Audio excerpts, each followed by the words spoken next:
The next session, called Under the Radar, the Rise of Email and Social Media-Based Brand Attacks.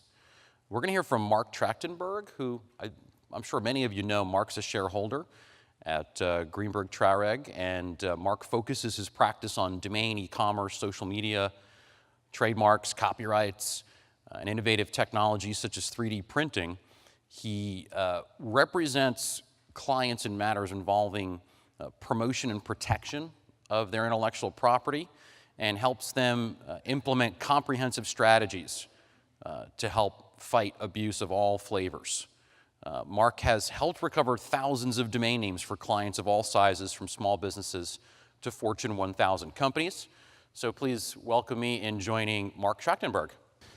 Hey everyone, I'm really pleased to be here. It's a great event and I always enjoy speaking at it. Today, I'm going to talk first about a brief history of cyber squatting and other online abuses, then move on to some current trends in email address and social media-based attacks, and end up discussing some recommended changes to enforcement strategies for everyone's consideration. So I think it's important to keep in mind that how cyber squatted domain names and online fraud campaigns are conducted is driven by three things: profitability, risk, and effort. So let's start in the 1980s. In 1985, the first domain name was registered, symbolics.com. Domain registration is free, and domains are registered by sending a written request to John Postel. Many companies still aren't really sold on the internet. They don't understand it, and not only are they not registering domain names generally, but they're definitely not registering their trademarks as domain names. So what happens? Well, some very enterprising individuals start registering domain names identical to these companies' trademarks. Things like Panasonic.com, Hertz.com, Avon.com. Generally, there's no content on these domain names because there's not really much value in having it at that time. Let's move to the 1990s. In 1995, domain registration is no longer free. Network Solutions is a sole registrar, and a registration costs $100 for 2 years. Companies are starting to get an increasing presence online. They're registering some more domain names, and as a result, cyber squatting is also increasing. But there's still not really a lot of content on these domain names because it's not really profitable to have any at this point. And so what the squatters do is they ransom the domain names back to the trademark owner, who increasingly want an online presence. Now, at this point, the trademark owner doesn't really have a lot of good remedies. The only remedy they have is to march into federal court and file a trademark infringement lawsuit and claim, potentially dilution. That's a very expensive solution to get back a domain name, especially when at that time, a lot of people aren't seeing the value in domain names. Let's move to 1998. In 1998, the DNS is privatized. ICANN is created, and the Anti-Cyber Squatting Consumer Protection Act, or the ACPA, is passed. And that includes a $100,000 statutory damages amount per domain name. In 1999, ICANN creates the UDRP. The result is these options make ransoming back domain names a lot less feasible and profitable to the squatters, because once they try to sell the domain name back, they become subject to these remedies. Let's move to 2000. Even though it's hard to believe, in 2000, a lot of people paid to view pornography online, and they would pay a lot of money. So having porn online was incredibly profitable to these website owners, and in fact, the delivery of online pornography drove a lot of the technical innovations you see in the internet today. And because it's so profitable, they're paying very high affiliate fees, and the result is that many typo squatted domain names or cyber squatted domain names redirect to pornography sites, so the registrants can get the affiliate fees. Then, in 2003, the Truth in Domain Names Act is passed. This criminalizes the use of a misleading domain name with the intent to deceive a person into viewing obscenity on the internet. So there's a highly publicized case. John Zuccherini, who's a well-known cyber squatter, gets arrested and convicted under the act and is sentenced to 2.5 years in jail. He used domain names like Disneyland.com, Teletubbies, BritneySpears.com, and redirected all those domain names to a porn site called Hanky Panky College. What's amazing is he allegedly generated over $1 million a year from this scam.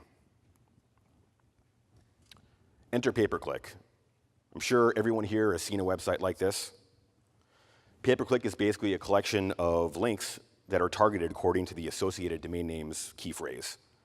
So what happens is every time someone comes to this website and someone clicks on the link, the owner of the domain name gets an affiliate fee, something between usually 30 cents and $3.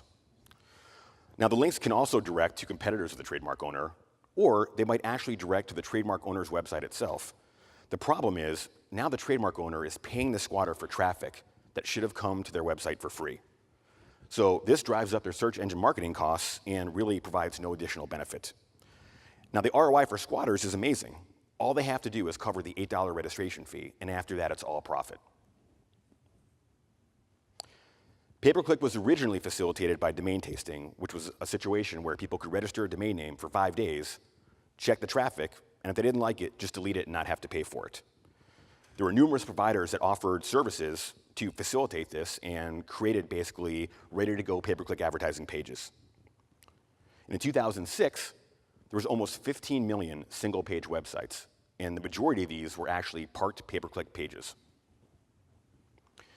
In 2008, ICANN changes the rules to effectively eliminate domain tasting. And in 2009, there were a number of industry changes which made pay-per-click pages much less profitable. The first were some changes that Google made. So one thing they did was they enabled advertisers to opt out of paying for parked pages. And the second thing they did, which was really important, was they penalized parking pages with low page rank. So they were less visible. There was also an increase in the use of mobile devices. So right now, most people access the internet through mobile devices. And if you used a mobile device and gotten online, you'll see that search and navigation are collapsed into one box. So basically, everything is search. As David mentioned before, 92% of the time, people don't go past the first page. So if you're penalizing these pages and they don't end up on the first page, again, the pages become much less profitable. So where are we right now in the current content-based domain name threat landscape? Well, we have pay-per-click, as we talked about. We have copycat sites that will either distribute malware or engage in password or identity theft. We have domains that redirect to competitor websites. We have affiliate abuse, which is where the squatted domain name redirects to the trademark owner's site. And this is pretty similar to pay-per-click because now, again, the trademark owner is paying the affiliate fee and getting no benefit because that traffic should have come there. And finally, we have pornography and other problematic content. What we also have is email-based brand abuse. Now, this has existed for some time, primarily in the form of phishing. Phishing is where emails use some sort of social engineering to obtain personal information or other login credentials. For example, pretending to be from a bank, government agency, or some organization and asking the recipient to confirm their login information or other identity details. Now, this often happens using a domain name that is very similar to a trademark. So again, this is not new, but the scale of it is new. There's been an explosion of these types of attacks over the last 2 to 3 years. Law enforcement and brand monitoring industry generally refers to this as business email compromise, or BEC. So in Q1 of 2018 alone, these attacks increased 46% since Q4 of 2017. The FBI estimates that since 2015, there's been a 1,300% increase in losses from BEC. Now, in the past, these attacks were directed primarily at individuals, but now companies are also targeted. And not just financial institutions or large companies, but really companies of all types and all sizes. The attacks are also increasingly sophisticated. They're also increasingly targeted and personalized, which is referred to as spear phishing. We know, amazingly, that 30% of phishing emails get opened. So not only has the number of these attacks increased, but now when 30% of them are being opened, you can see the scale of the threat. Now, one of the most common attacks is CEO fraud emails or whaling.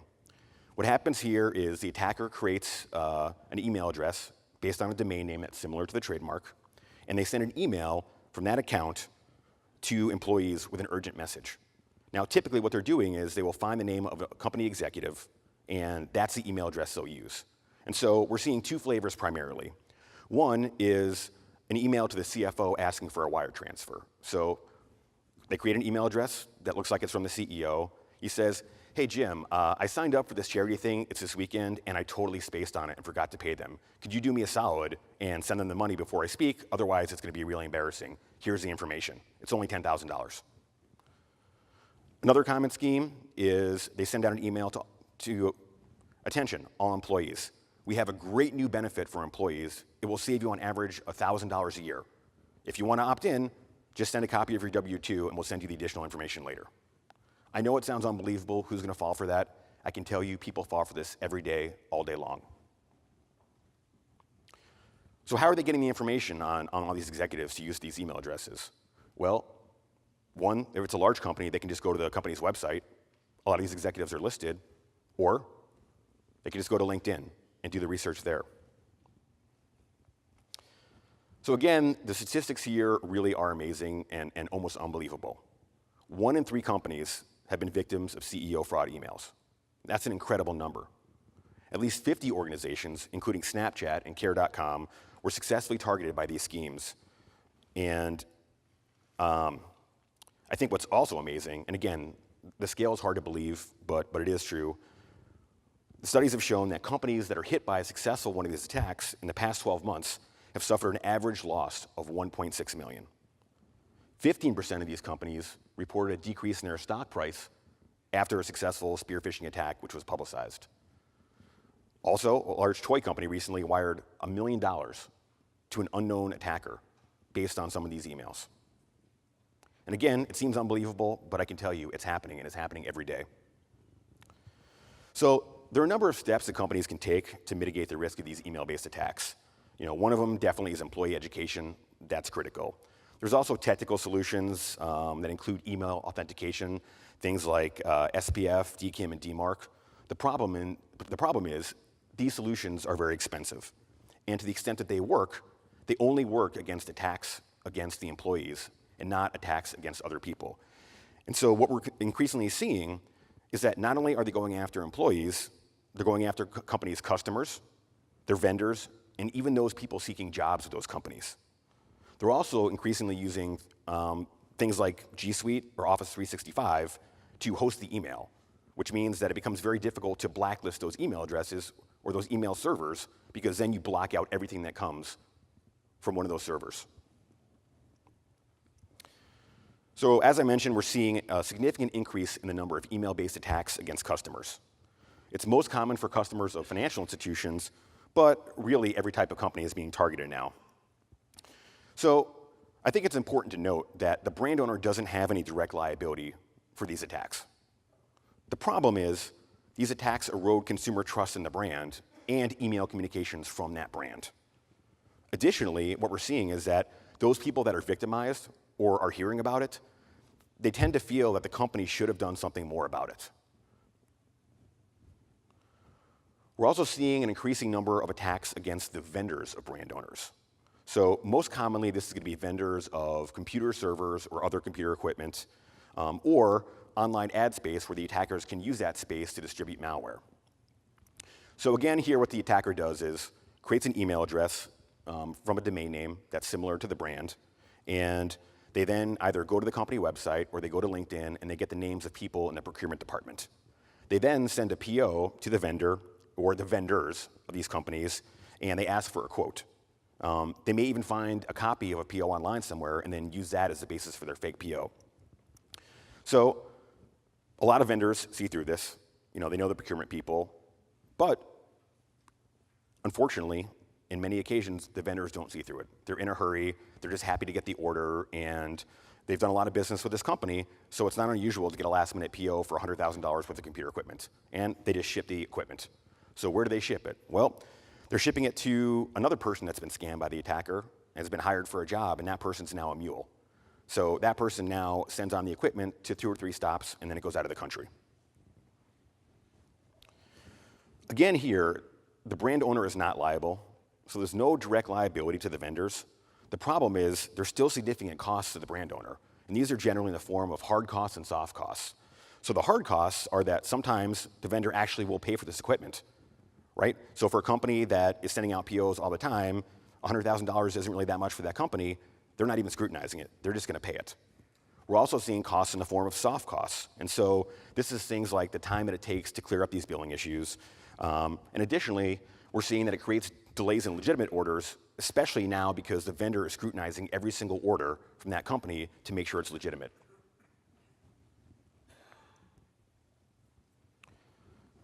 What we're seeing now is also a huge expansion in attacks against job seekers. So these are people that want to get jobs with companies.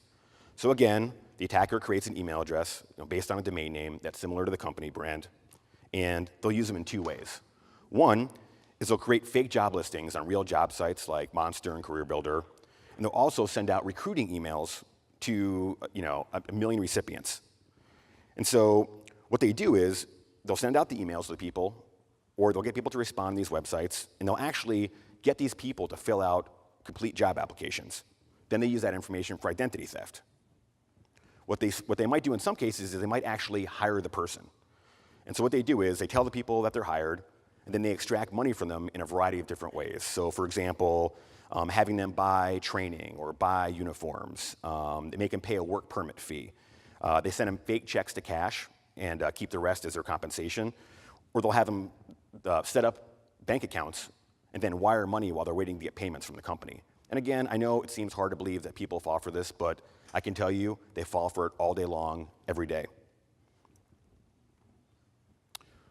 We're seeing also an increase in the use of free email services to facilitate these schemes. So things like Gmail, Outlook.com, and Yahoo. So here the attacker creates an email address based on the brand, ending in Gmail or Outlook.com or Yahoo. This is not very effective for attacks against customers and vendors, but it has been shown to be very effective against job seekers, especially people who are seeking very low-paying jobs and are in countries where people don't make a lot of money and they're generally not that sophisticated, unfortunately.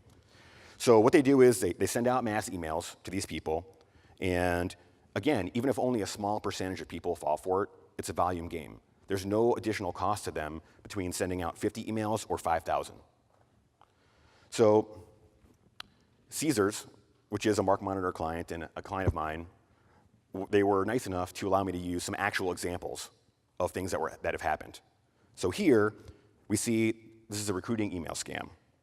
It's an email to the applicant. We'd like to congratulate you on your decision to work with our agency as a Caesars Palace hotel worker here in the USA. We are glad you found a job with us, and we promise to match you with blah, blah, blah, right? So what do they need for him? Well, a completed application form and interview form. Then they need 2 passport-sized photos and a copy of his passport. So they send him the application. He completes the application and the interview form. They interview him. So they interview him over Google Hangouts or Skype. Now he gets a letter. We are pleased to welcome you to Caesars Palace Hotels. They send him what appears to be his visa granting. And here it comes. Dear John, your email was received and well read. Now you will go ahead with the payment of your work permit fees. That's how they get him. So even though we see a lot of domain name abuse and email abuse, it doesn't stop there. Now it's spreading to social media as well. According to the Anti-Phishing Working Group, there was a 247% increase in social media-based scams in Q4 of last year. And increasingly, the way they're doing it is they're creating a fake profile for real executives of the brand owner. The executive then joins various job groups and sends out recruiting posts. Here's an executive for Caesars. This is a Facebook account created in his name, and if you look at this account and you look at his real account, they look almost identical. Now, if you scroll down, you see all the groups that he's joined. Things like, jobs in Europe, jobs in Kuwait. So then what the attacker does is they post job listings. Caesars Palace Hotel, vacancy, vacancy, vacancy, urgently needed, every possible job you can imagine. And if you look at the bottom of that listing, you'll see, if you're interested, what's at me. So now it's not even limited to social media. Now they're going to every other platform. So here's this conversation where this person is discussing the job and will apply for this job. And again, I know you could think, well, who would ever have any sort of job or interview conversation over WhatsApp? And in the US, probably most people wouldn't. But for those of you that travel to other countries, you'll know that everybody uses WhatsApp. And so it wouldn't be so uncommon for somebody in another country, like the example of the person I showed you who's in Sierra Leone, he wouldn't think that this is very uncommon. So what can we do? Well, if we have the emails that are sent to us, and it's an email address using one of the squatted domain names, we can report the domain name to either the registrar or the hosting company. So hopefully, they'll suspend the domain name. They're not going to transfer it. And if we can get it suspended, I mean, that's probably enough. MarkMonitor also has an anti-fraud unit that can help in this area. So what if they're using Gmail or Outlook.com or some other free email address? Here, what we do is we report the email to the platform provider. The problem that we're having now is that most of these platforms require that you send the email message headers to them so they can verify that it actually was sent through their platform. And the problem here is, if you have the email forwarded to you, probably by the time it gets to legal or to MarkMonitor, it's gone through 10 people. You can't easily access the headers anymore. And to try to explain to somebody, particularly in a different country, how to get you those headers, that's really challenging. You also generally don't have a lot of ability to submit evidence of the fraud other than copying the content of the email, which may not be clear just from that one email. And finally, the biggest problem that we have here is that most platforms will not confirm that the email account was suspended or give you any additional information. So now, you're stuck in a situation where hopefully you at least have confirmation that the complaint was submitted. In many cases, you don't have that. So you have no evidence that the complaint was submitted, and you have no idea what actually happened with that email address. So you don't know if the threat was stopped. So what about emails that haven't been received yet? How do you stop that? Well, you use a brand protection platform like MarkMonitor, and you find domain names. If you're here, you're probably already doing this. But in order for this to work, you have to really change your prioritization and enforcement strategy. So you have to identify the domain names used for email attacks. You have to take immediate enforcement action. And you should also have IT blacklist those domain names, so no one in your organization can receive email from those domains. But that's only going to protect your employees. It's not going to stop the use for people outside your company. So in a traditional enforcement strategy, what do we do? So we go to MarkMonitor, we look at the list of domain names, and we say, okay, there's a million domain names here. I'm not going to go after every one of them. I need to prioritize. So what do I do? Well, the first thing I'm going to do is I'm going to say, what are the domain names that are identical to my trademark? I want to go after those. Well, then we have new GTLDs. That kind of shifts it a little bit. Now there's 2,000 TLDs. I'm not going to go after everyone that's identical. So then we have domain names that incorporate or are typos of the mark or have the mark in some generic term, and we say, okay, I'm not going to go after all of these. I'm going to look at the content. What's the content, right? So if the content is something bad, like an imposter or pornography or somebody distributing malware, I'm going to go after it. If it's pay-per-click or there's no content, I'm probably going to monitor it or do nothing. The problem here is that all these domain names that are being used for email-based attacks have no content on them. And that's probably likely intentional. These people are smart too. They know what our strategies are. So by not putting content on, they stay under the radar. Additionally, another challenge it creates is we have no evidence for our fraud takedown, right? So we can say that we suspect that the domain name is being used for email, but that's not very persuasive to a platform provider. So what's the solution? The solution is to check and see if the domain name has MX records. MX records are basically email server records. They're necessary for a domain name to be used for email purposes. If you don't have MX records, you can't send email. So you can use MarkMonitor to help you find whether these domain names have MX records, or you can use free tools like MX Lookup. So what do we know? Well, we know if the domain name is similar to your trademark, has no content, and has MX records, it's pretty clear that it's probably being used for fraud. Most registrars don't offer a free email service, so if the MX record exists, that means somebody paid for it. Why would somebody register a domain name similar to your trademark, pay for MX records if they're not going to use it for email-based fraud? There's not a lot of reasons.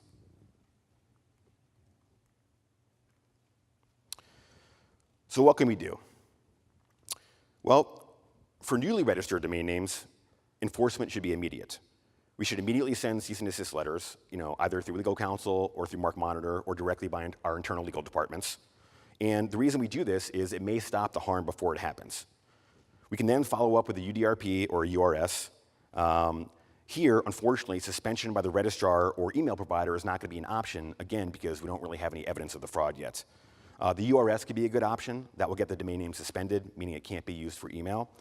Another option is to file an ACPA complaint in federal court, and what you do is you wait till you have a mass number of these domain names, file against all of them, and essentially none of these people are going to respond, and you're going to go right to default.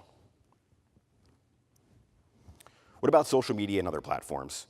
Here, what you want to do is you want to monitor for use of your trademarks and your executive names. Again, MarkMonitor can help here. When you find these things, you want to immediately submit impersonation or similar trademark-based complaints through the platform provider's existing service. The problem here is, unfortunately, the platforms are increasingly resistant to responding to these takedowns. Now, it often takes 4 or 5 contacts where you could do it in one before. You're also really at the mercy of the platform rules. So if they don't want to help you, there's not much you can do. So what's the ultimate takeaway? I think the ultimate takeaway here is to remember the drivers of cyber squatting and other online abusive behavior: profit, risk, and effort. Phishing and BEC attacks take time to work. That's their nature. If you show the attackers that you're going to take prompt action and they won't have that time to execute the scheme, it reduces the profitability of those schemes against your brand, and they're going to move somewhere else. So basically, taking any action is better than taking no action. And even if you don't get a response to your cease and desist, which is pretty likely, it doesn't matter. They are receiving it, and probably they're going to move on to another brand. Thank you, everybody. With that, I'll open the floor to any questions.